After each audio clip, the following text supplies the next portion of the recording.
Assalamu alaikum. Welcome to Islamic Economics Series.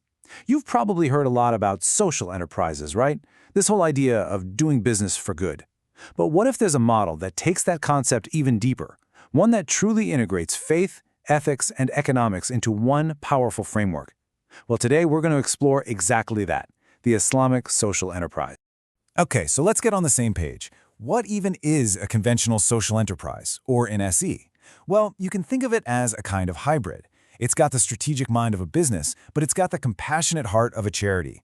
So instead of profits going into the pockets of shareholders, they get plowed right back into the mission, to tackle some kind of social or environmental problem. But, this dual mission thing immediately brings up a huge question. It's a fundamental conflict, really. Can you truly serve two masters at once? I mean, how do you balance that constant pressure to make money with the deep commitment to do good? And believe me, this isn't just a question for a classroom. It's a real everyday struggle for these organizations. And it's right there, in that tension between mission and money, that we start to see some major cracks appear in the conventional social enterprise model. Look, the intentions are almost always fantastic, but the structure itself, well, it can lead to some pretty serious problems down the line. One of the biggest dangers is something called mission drift. Let me paint you a picture. Imagine an enterprise that starts out to provide healthy, low-cost food in a struggling community. But then the bills start piling up. So, to stay afloat, they start catering fancy corporate events. The money's great, for sure, but next thing you know, their focus has drifted completely away from their original purpose, and it's all about the bottom line. So you've got that financial pressure, right? Now you combine that with some weak oversight, and you have a recipe for something much, much worse. A complete breakdown of public trust. We have seen way too many stories of mismanagement, of funds not going where they were supposed to, and even cases of outright fraud. And that, unfortunately, casts a dark shadow over the entire sector. And listen, this isn't just a theoretical risk. This stuff has actually happened. We've seen high-profile scandals all over the globe, from major charities in the US to foundations in Malaysia. Every single one of these cases just highlights how vulnerable this model can be, especially when it relies so heavily on public trust. So, with all these challenges, an alternative framework has started to gain traction. It's one that's designed from the ground up to be more resilient, to have a more solid ethical foundation. And this, of course, brings us to the Islamic Social Enterprise, or the ISE model. Now, it is crucial to understand this. An ISE is not just a regular social enterprise with an Islamic sticker slapped on it. We're talking about a completely different operating system.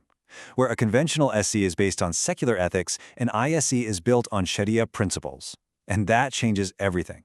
The main goal is no longer just balancing social and economic good. The entire act is considered a form of worship, or ibadah. Accountability isn't just to stakeholders, it's a dual accountability, to people and to Allah. And at the very heart of this new operating system are the Maqasid al-Sharia, the higher objectives of Islamic law. The best way to think about this is as the ultimate ethical compass for any ISE. It's not just about doing no harm, it's about actively working to preserve these 5 essential things: faith, life, intellect, family, and wealth. Every single decision has to be filtered through these goals. Okay, so that's the big picture philosophy. But how does it actually work? How do you turn these high-level objectives into a real functioning enterprise? Well, it all comes down to a structure that's built on 3 integrated pillars. Let's break them down. Pillar number 1 is all about the social mission. This is where those core Islamic values get embedded right into the organization's DNA.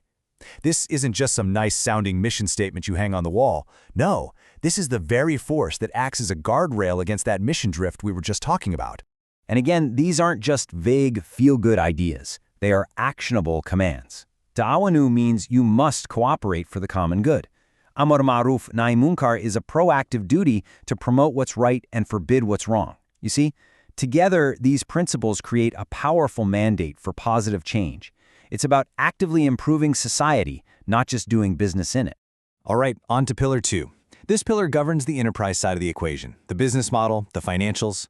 It lays out the rules for all economic activity, making sure the organization is not only sustainable, but that every single transaction is fully Sharia-compliant. And this is where you really see the practical difference. There are things that are completely off limits, like riba or interest-based loans and excessive uncertainty, gharar. But on the other hand, you have this incredible toolkit of permitted instruments. We're talking about partnership-based contracts like Mudarabah and Musharaka. And you also have these powerful philanthropic instruments like Waqf and Zakat built right into the model. Pillar number 3, you can think of this one as the ethical glue that holds the entire structure together. It's a set of overarching values that shapes the organization's entire culture, how people behave and how every decision gets made, day in and day out. These values are absolutely non-negotiable. Adala demands justice in every dealing. Ihsan pushes for excellence way beyond the bare minimum. Amana emphasizes that sacred trust that's been given to the enterprise. But maybe the most powerful concept of all is this idea of dual accountability. The understanding that yes, you're answerable to people, but you are ultimately answerable to God. This is often practiced through shura or mutual consultation to make sure decisions are made with integrity. So we've got the structure, we have the pillars. It all makes sense logically. But what's the engine? What actually drives a person to get involved in this kind of work? Well, the answer goes beyond mechanics and gets to the very root of motivation in the Islamic tradition. This theory of Islamic entrepreneurship really nails it. It shows that the absolute central driving force is niyyah, or what we can call worshipful intention. You can see that things like empathy and moral obligation are critical, but they all get channeled through this core intention.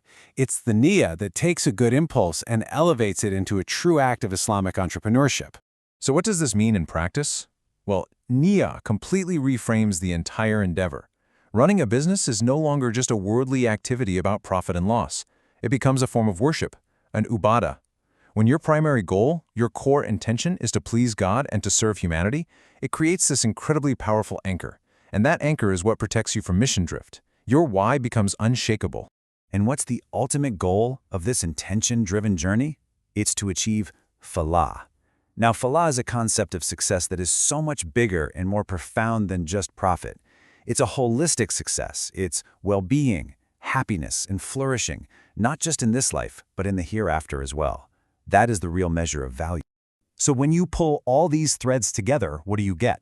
You get a framework that is designed for long-term, sustainable impact. And the reason it's so sustainable is because its definition of success is so much broader and its ethical foundations are just so much deeper. And honestly, there is no more powerful example of this vision in practice than the institution of Waqf, the Islamic endowment. I mean, think about it. You take an asset, a building, a farm, and you permanently dedicate it to a social cause. It creates a perpetual stream of revenue for good, for generations to come.